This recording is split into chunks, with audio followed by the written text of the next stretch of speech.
এই কেসমত আর কয়জন আছে? আর দুইজন আছে স্যার। পাঠিয়ে দাও। স্যার আসসালামু আলাইকুম। ওয়ালাইকুম আসসালাম, বসো বসো।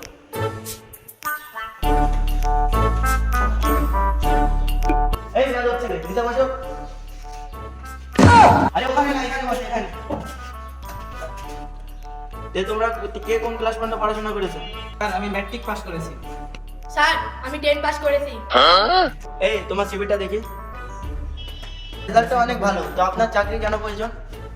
স্যার এই চাকরিটা আমার অনেক প্রয়োজন, কারণ আমি পরিবারের বড় ছেলে। এই তোমার সিভিটা দেখি। স্যার এটা দেখেন আমার সিভি। এই ছেলে, তোমার সিভির এই অবস্থা কেন? বিছানার তলে থুইছিলাম ইন্দুরে খায়াল হয়েছে। তো ইন্দুরে খাই নিছে, তো তুমি একটা নতুন ফটোকপি করে আনবা। স্যার টাকা নাই বলে ফটোকপি করতে পারি নাই। ও আচ্ছা, তাহলে তোমার চাকরিটা কেন দরকার? স্যার বিড়ি খাওয়ার টাকা নাই তো তাই জন্য স্যার চাকরিটা খুব দরকার। এই তোমাকে বিড়ি খাওয়ার জন্য কেউ চাকরি দেবে? তোমার বাসা কই? আমার বাসা উগান্ডা। ये सब क्या देखना पड़ रहा है। তুমি কার ছেলে? তুমি তো একটা বেয়াদব, তুমি আমার সামনে এসব কথা বলছো। সরি স্যার, নেশে উঠলে মাথা ঠিক থাকে না। এই এটা কি আসছে এখানে? এ তো একটা পুরো নেশা করে, নেশাখোর কি কে ঢোকালো? এই কেসমত, এই নেশাখোরকে তাড়াতাড়ি বার করো। এই শোনো বাবা। স্যার স্যার স্যার আমার ভুল হয়েছে, আমার ক্ষমা করে দেন স্যার। স্যার আচ্ছা আচ্ছা, এই ছেলে বলো, বৃষ্টি কাকে বলে?